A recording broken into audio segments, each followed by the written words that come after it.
How's it going, everybody? Over here on twitch.tv/Lawler, where we stream every day but Tuesday and Sunday. And you guys know what day it is. It is Wonderful Sunday. Chat, don't lie that we're recording this ahead of time. But it's Sunday for everybody watching the video, which means it's a Q&A video. We've been doing this for about a year. And if as long as you guys keep having questions, we're going to keep doing it. So because of that, we're going to alternate questions from the comments, questions from chat. We're going to go back and forth and try to address the things that you guys love and directly ask me on a day-to-day basis. If you guys would like to skip the queue, two ways you can do it. Number one, you can either A, leave comments down below if you see one you like. Make sure you like it so it goes towards the top.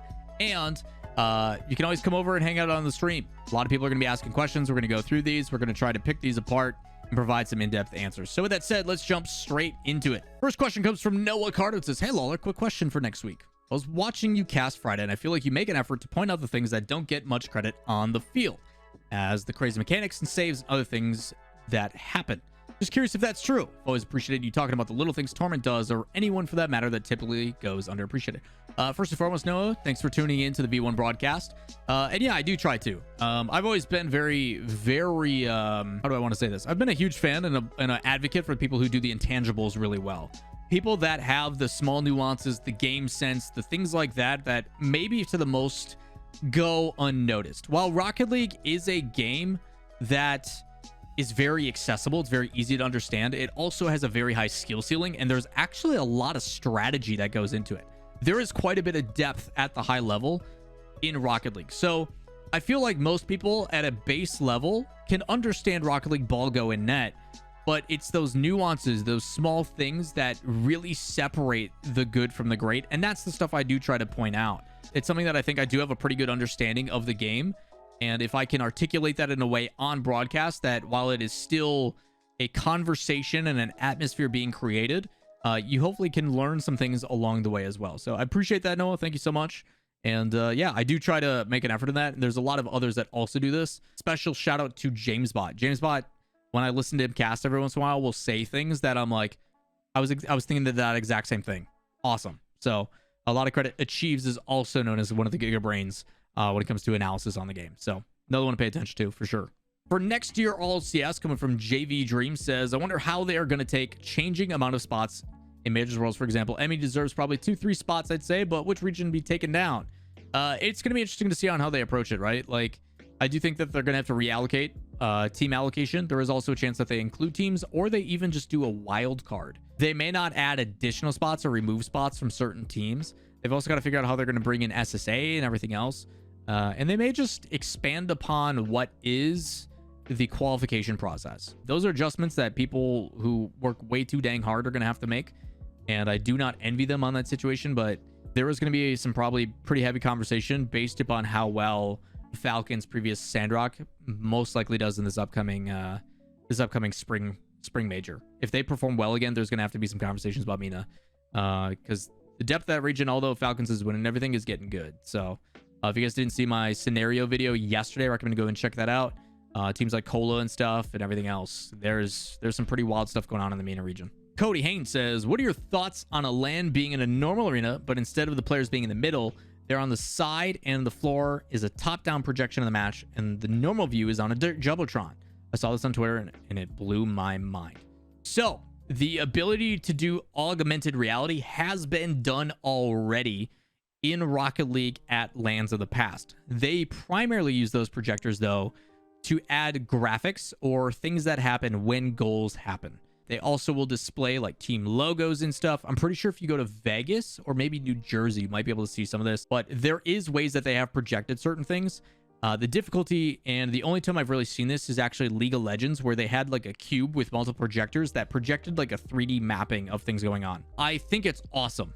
Do I think it is something that should be done right now? No, I think there's other things that Psyonix and Epic Games can put their efforts into, but how awesome would it be that someday when you go to the event, rather than watching it on a big screen, you are watching a 3D projected version of the game in like, it would be incredible if we sold out stadiums in the future and they just had a massive projection of what it would be like to be an egg actually like watching that.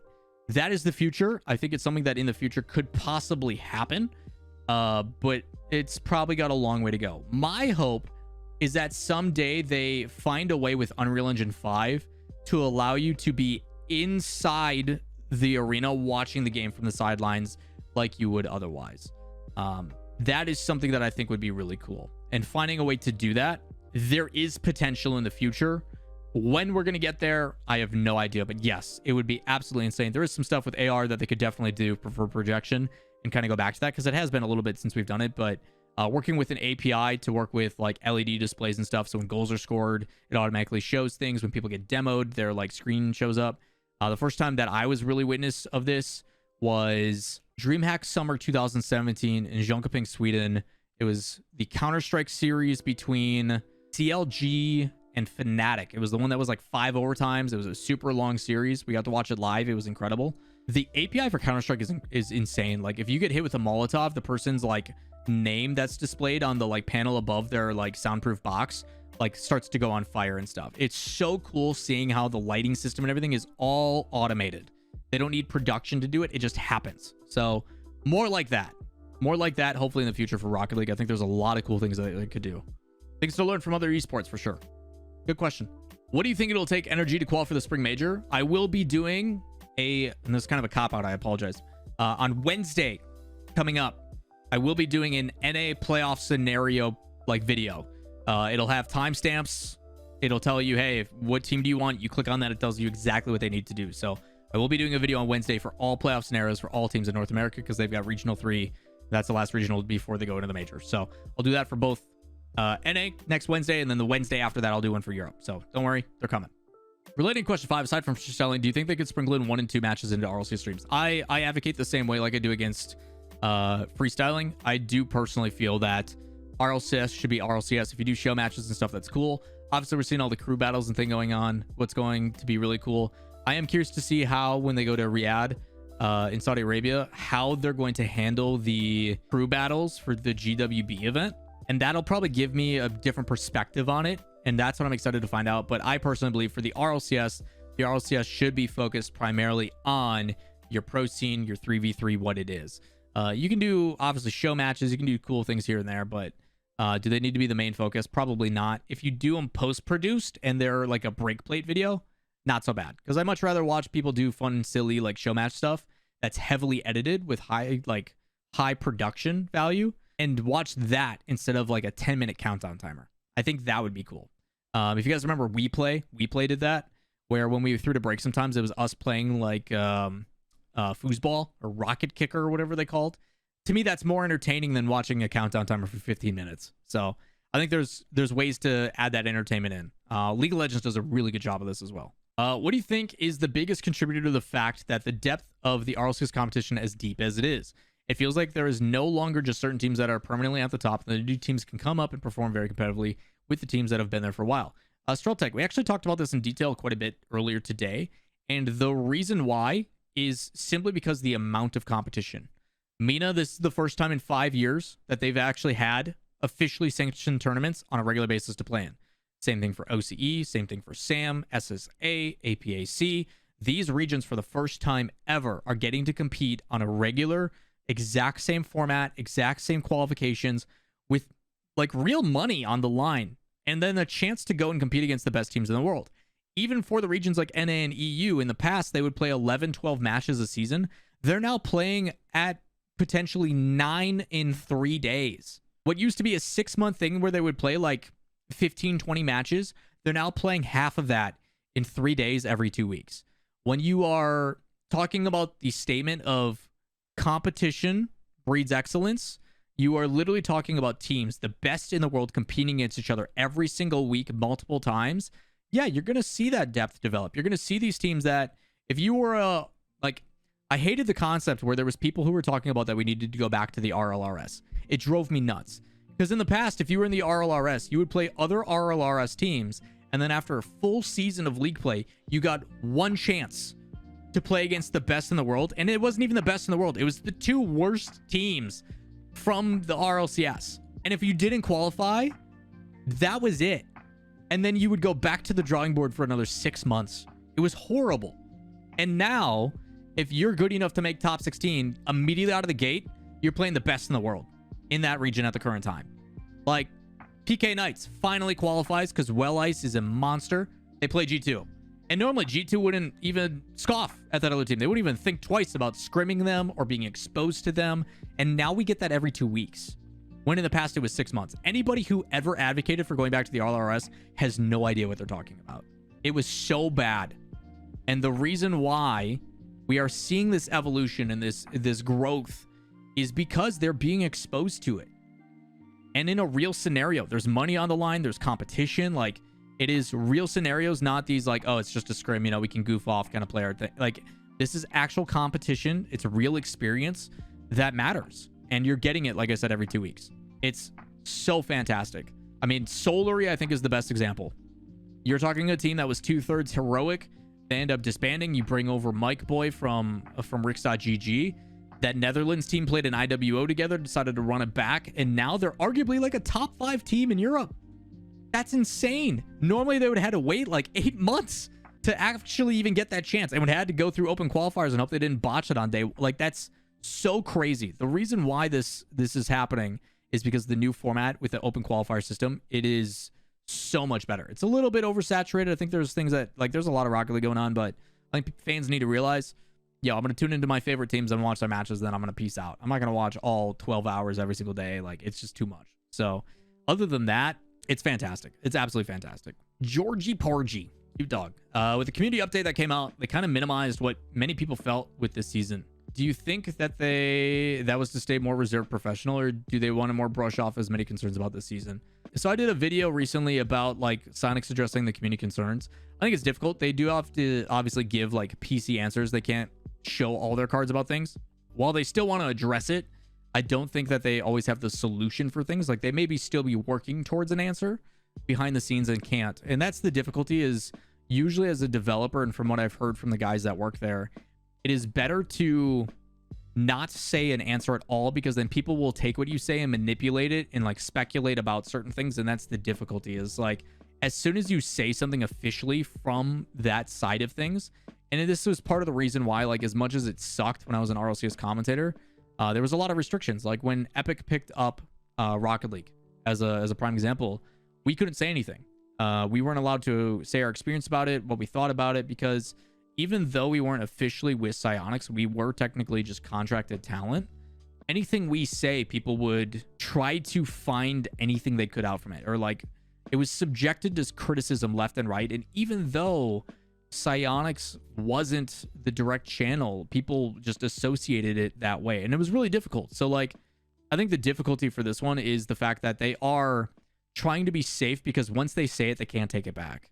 And that's just kind of the professional side of way of doing things.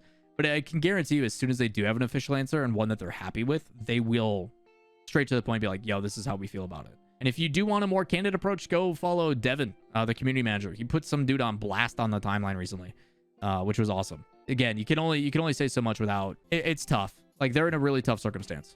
Do you think it would be fair that LANs will be in the region from the previous LAN winner? That would be pretty cool. I don't think it's obtainable. The difficulty is when you're planning and coordinating an event, there's a lot more factors that go into it based upon like availability, being able to rent at the venue, costs, is it accessible, can people travel to it easily, all that kind of stuff.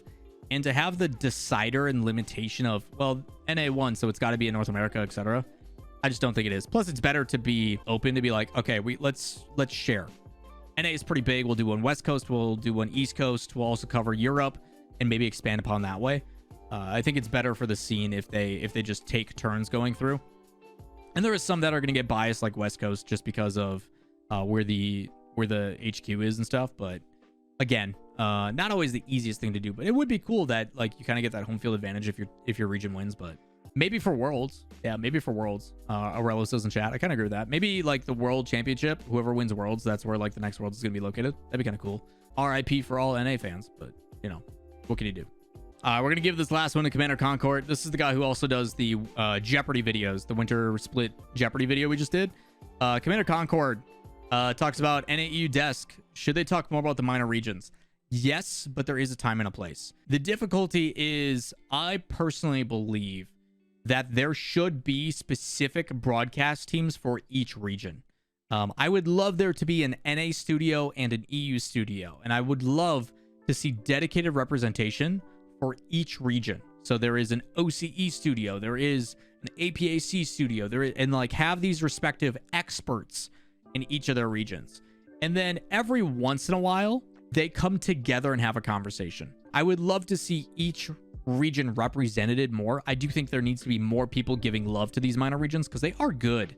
They're very good. OCE, SAM, MENA, etc. Like, they're a lot better than people give them credit to. And it's tough because as a casual fan, I'm telling you and saying, hey, pick your favorite teams, watch their matches, don't go crazy with it because it's just too much.